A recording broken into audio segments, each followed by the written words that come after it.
Like every small business in America impacted by the pandemic, the Girl Scouts adapted and became innovative digital entrepreneurs to move their cookies. Apps and online sales tools have emerged and will likely remain. Marketing and communication strategies with troops, volunteers, and the community have evolved, while STEM opportunities continue to grow. Welcome to the Adlibber podcast, featuring conversations of influence. Some of it planned, much of it ad-libbed.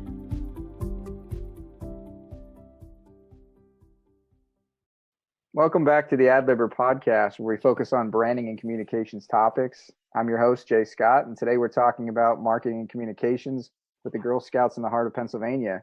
It's cookie season, and we're excited to welcome Janet Donovan, CEO of Girl Scouts in the heart of Pennsylvania. Janet, thanks for joining us on the Adlibber. Thanks for having me today, Jay. Really appreciate the opportunity to be here. Great. So we wanted to kind of jump in. You've been at the helm of the organization since 2019. Can you talk to us a little bit more about the regional council that you oversee and its footprint here in Pennsylvania? Sure. Thanks. I have been here since Labor Day of 2019, and our footprint encompasses 30 counties in central Pennsylvania. We go from the border of Maryland up to the northeast in the border of New York. So happy to represent the 13,500 girls and the 21,000 total members that we have, along with among them 3,000 active volunteers and 55 staff. We really are so proud of what we have here. And we're part of a larger organization, Girl Scouts of the USA. They have 1.7 million girls in the United States and 2.5 million girls worldwide. You had some experience in the Girl Scouts yourself, and then got involved in it here later in life as the president and CEO. So I was a Girl Scout as a child. As a girl, spent some time in Girl Scouts. My mom was what was then known as the cookie mom for our troop, so helped us do cookies. My sister was a Girl Scout. My best friend, even today, was a Girl Scout in my troop as a brownie, and her mom was our brownie leader. So really those lifelong relationships are what was so important to me. What drove me to Girl Scouts, though, believe it or not, was I spent 31 years in the United States Navy, and a pretty male-dominated industry, if you will. And I realized the importance of empowering women. It was super important for me to be mentoring the next generation of women. And so when I retired from the Navy, I thought, what better way to empower the next generation of women than to come and have the opportunity to lead this great organization. And it was flagged for me by another female mentor of mine. And she said, Central Pennsylvania is calling. My father-in-law also grew up in Hershey. So it really is, coming home for my husband and for me to come back to Central Pennsylvania. So glad to be here. Did your experience in the Scouts, did that influence your career path into the Navy, or how you developed in the leadership roles over the years? So my experience, I think my experience in Girl Scouting is the same as today's girls, right? So I sold cookies, became my own entrepreneur. I got a chance to do things in the outside, to go camping, to really test my own and challenge myself. Those are still the same kinds of outcomes that we're looking for in today's girls. So we've got 5 outcomes that we're looking for in every single program that we run. We're looking for an increased sense of self. We're looking for positive values. We're looking for challenge-seeking behavior, even when girls know they might fail. We're looking for them to recognize healthy relationships and to be in healthy relationships. And we're also looking for them to be involved in their community and to participate in community problem solving. And we know that those are the outcomes. And I believe that those outcomes really were reflected in my ability to move forward in the United States Navy. What would you say are some of the things that, like, the biggest changes in terms of programming? I mean, looking at the list, I know it's a lot different in terms of some of the STEM and some of the other activities and things that are reflective in today's modern Girl Scouts. But what would you say in terms of how those changes are communicated with participants and volunteers in the community? Like, what's the biggest difference now versus what it may have been in the past? Sure. And of course, the biggest change, the outdoors has been so much of a part of Girl Scouting for certainly my entire lifetime. And it really, here in central Pennsylvania, up one of our properties in Northeast Pennsylvania is Camp Archibald. It's the second oldest camp in all of Girl Scouting. Girl Scouting, of course, has been around for 109 years. So this camp celebrated its centennial in 2020. So for 100 years, that camp has been there, and we've been encouraging girls to participate in the outdoors. That's one of the founders' missions, really, was to get girls comfortable in the outdoors. I certainly participated in that. STEM, of course, is a new initiative. And as we look at, at STEM, that wasn't really in my lifetime something that, girls would have even thought about participating in as I was coming up. So many girls were directed toward nursing or teaching or secretarial work or whatever that might have been back 35, 40 years ago. But at the same time, we recognize today that women still are underrepresented in STEM careers and across the entire STEM pipeline. So we're very focused on making sure that girls see themselves and see STEM as being fundamental to their success in life. We know now that as early as second grade, there are youth who agree that math is for boys and not for girls. So how do we change that dynamic? How do we make sure that girls feel comfortable in STEM, that girls have opportunities for STEM? And so we work on trying to make that a girl-centric, girl-friendly environment and to give them STEM opportunities there. Just really recently, we have introduced new STEM badges. And of course, badges are so foundational to the Girl Scout experience. And those STEM badges have been in all kinds of STEM areas. So things like automotive engineering, or think like an engineer, or think like an outdoor scientist. Those types of badges are now available across all of our Girl Scout programming, from daisies at 5 and 6 years old, all the way through high school at our ambassador level. So really just focusing in on those types of programming, that wasn't available to me as a girl. But we have pivoted, and that's been the beauty of our founders, our founder, Julia Gordon-Lowe, her vision of trying to make girls independent and self-reliant. There's probably a lot of, obviously research and communications that you have to have with a lot of different folks as you're looking to, make changes, or if the changes are already being made in communicating that, like how this is beneficial, why these are, positive steps for organizations to make. Do you find that to be, easier today as technology and digital marketing has become more of the norm? Is it easier to relay not only potential career paths and opportunities, but also getting your message to folks quicker than you may have in the past? What's the role of, digital marketing in conveying those messages about programming? Sure. So you've touched on a couple great points here. First of all is the research point, right?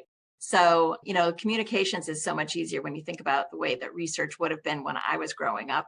It was still people going door to door asking questions or calling you over the phone. Certainly there's some done by telephone now, but research isn't really done in that way as much any longer. And we do have our own research institute. Girl Scouts has the Girl Scout Research Institute in New York and Manhattan.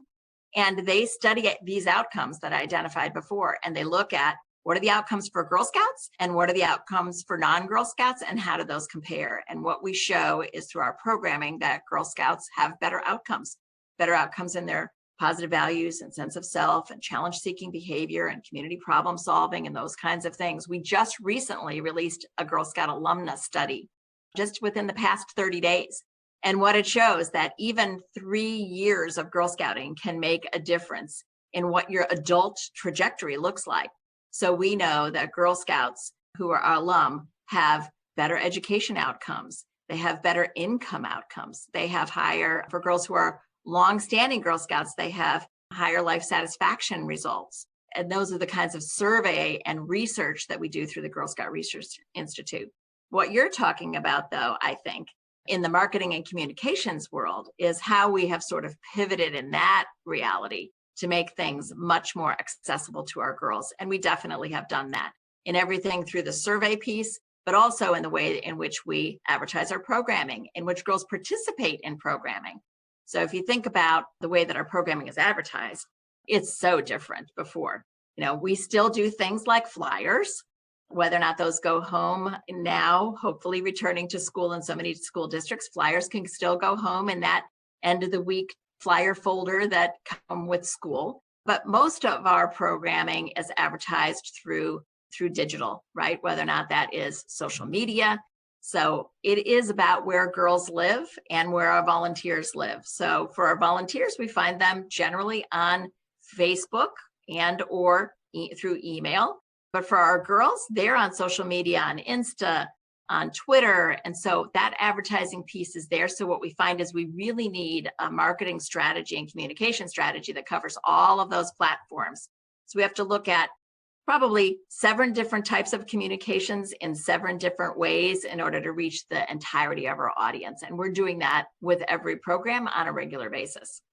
Yeah, and I'm sure you're utilizing a lot of the research you mentioned before, some of the insights you're gathering, from the digital space as well, and using them in a way to get onto those social platforms, reach not only the girls themselves, but the volunteers, as you mentioned. And I'm curious, does it, from a recruiting new scouts or retaining them over a period of time, do you believe you're, reaching them through enough channels, or can there be too many things that you have to use to get to people today? It's a great point, right? Can there be too many? And finding that sweet spot of how much communication is too much.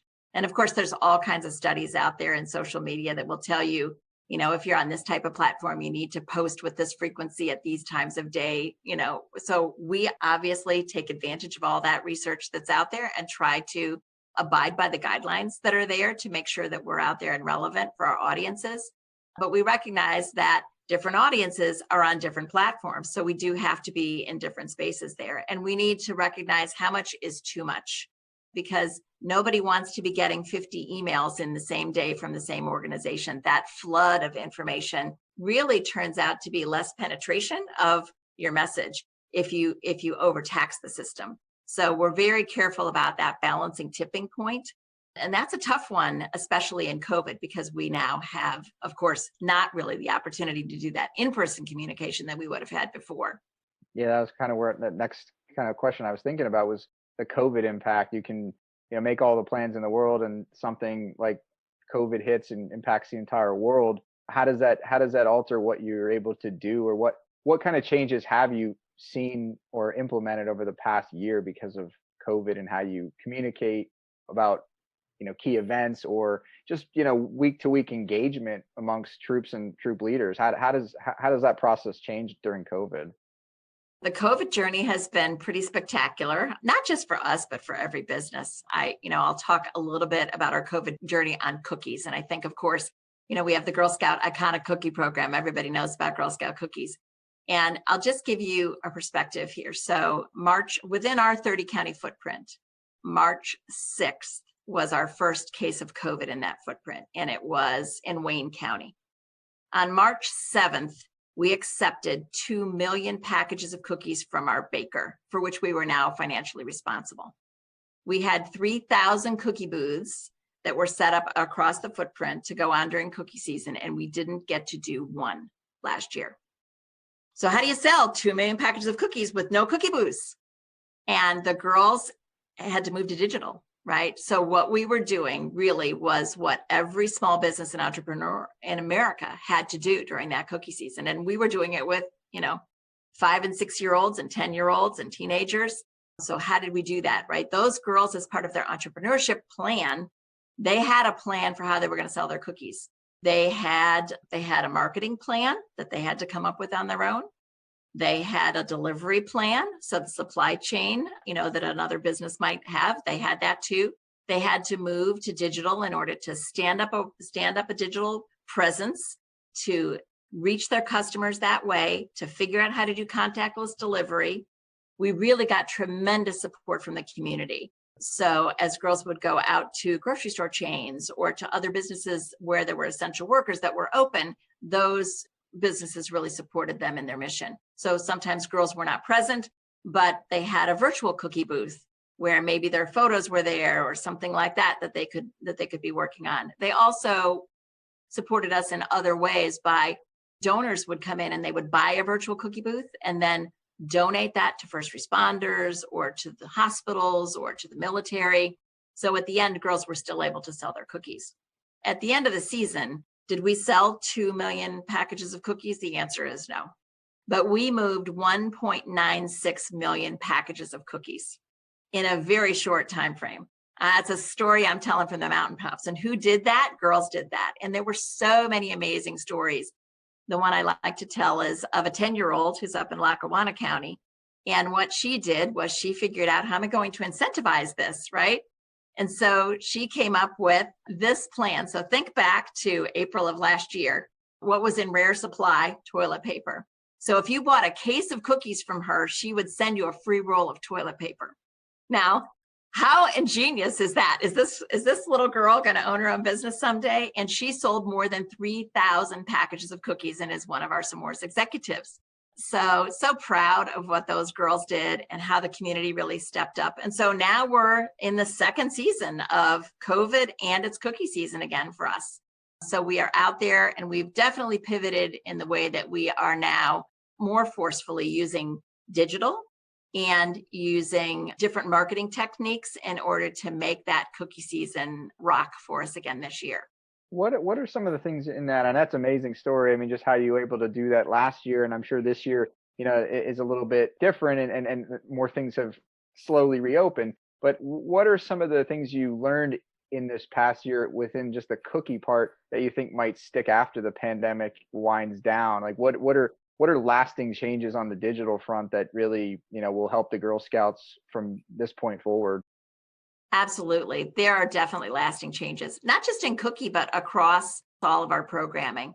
There will be, I believe, a demand for a digital presence. So last year in real time, we created what we called the cookie pop-up shop, so that you could go on, and we geotagged where troops were located so that someone could go online and find a troop that was near them, and they could see whether or not they had inventory, what the age level of the troop was, how close they lived to their home. This year we have Cookie Finder. So it also has an app. So you could download onto your iPhone or download onto your Android, the Cookie Finder app, and you can find out where there is a troop closest to you. You type in your zip code.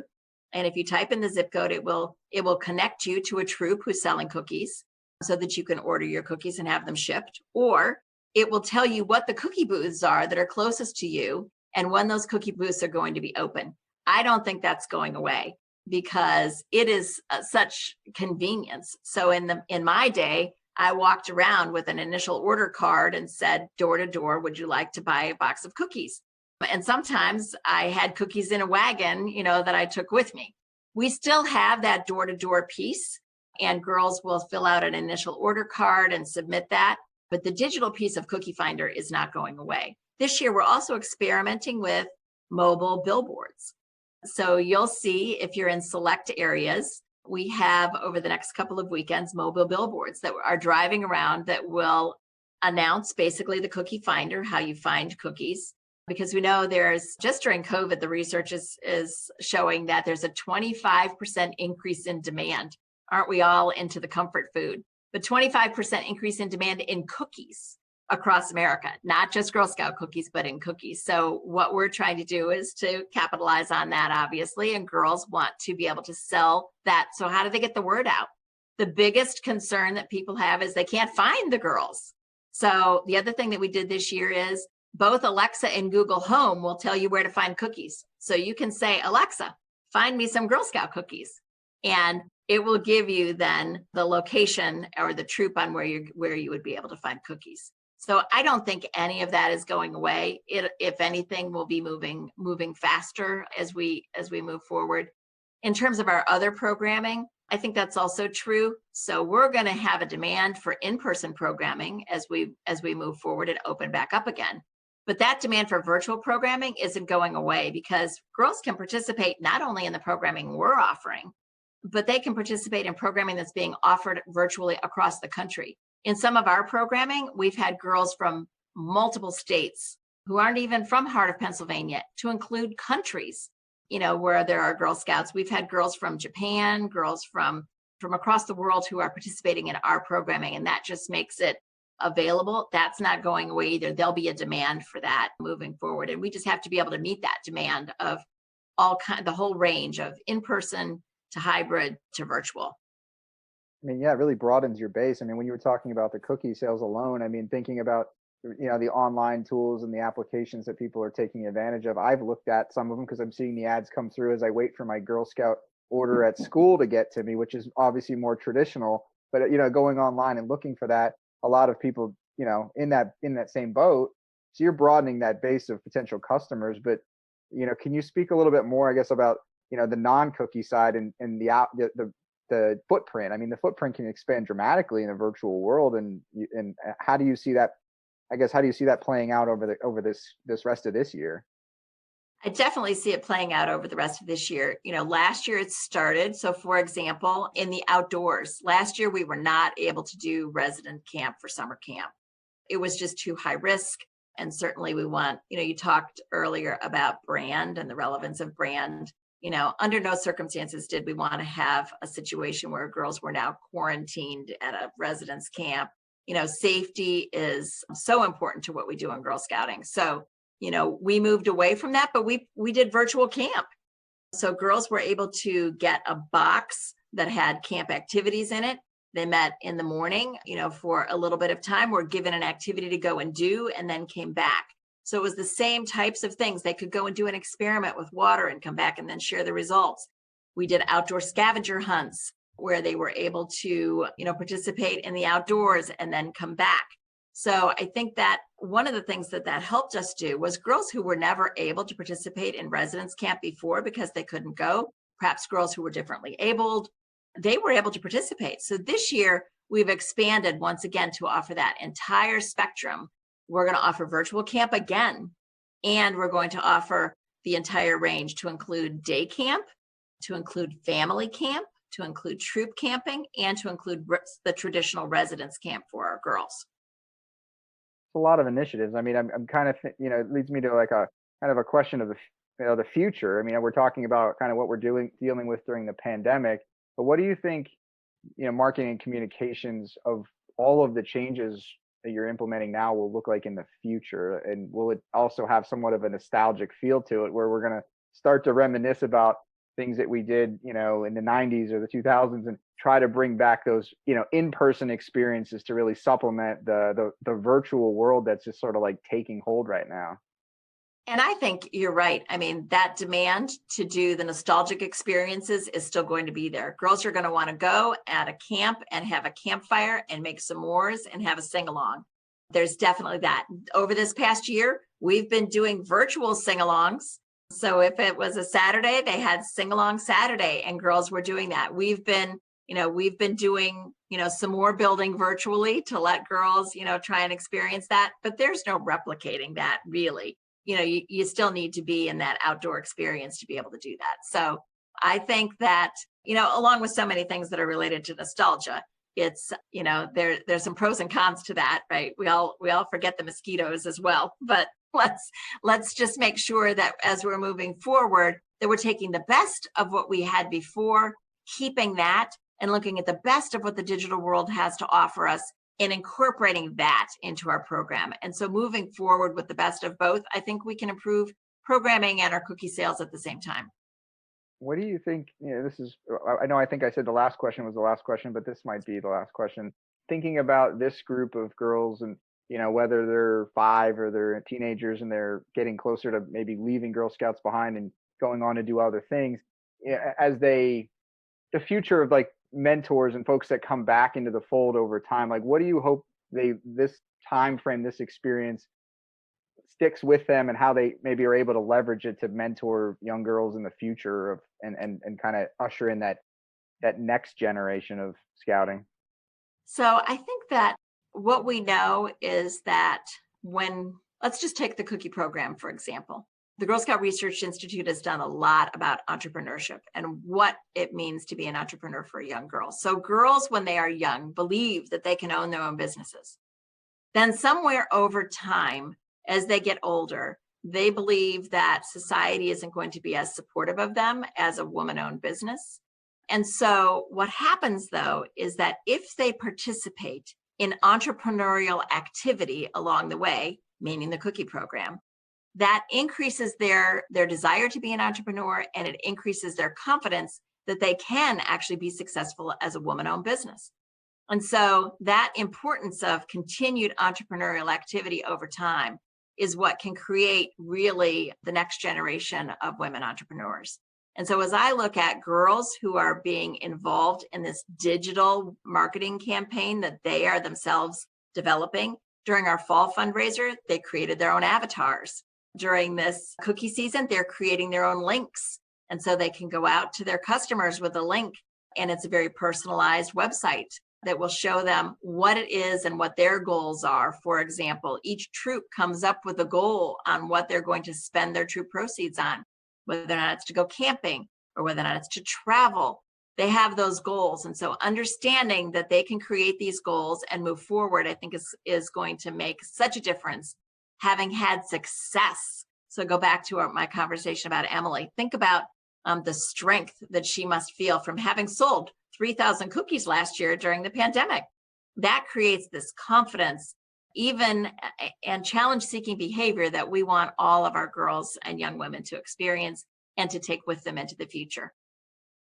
No, I think it's great. I think everything you've explained and talked about, the examples are, it's very interesting to me, and just kind of this time we're living in, this legacy that's being built, and how they're doing it, how the different tools and methods in which girls are implementing to get their small businesses in a sense off the ground during a tough time. So I think it's been very insightful for me, and I'm sure our listeners will feel the same way. So I appreciate you coming on and talking about the ways in which the Girl Scouts are evolving and adjusting during this interesting time in the world.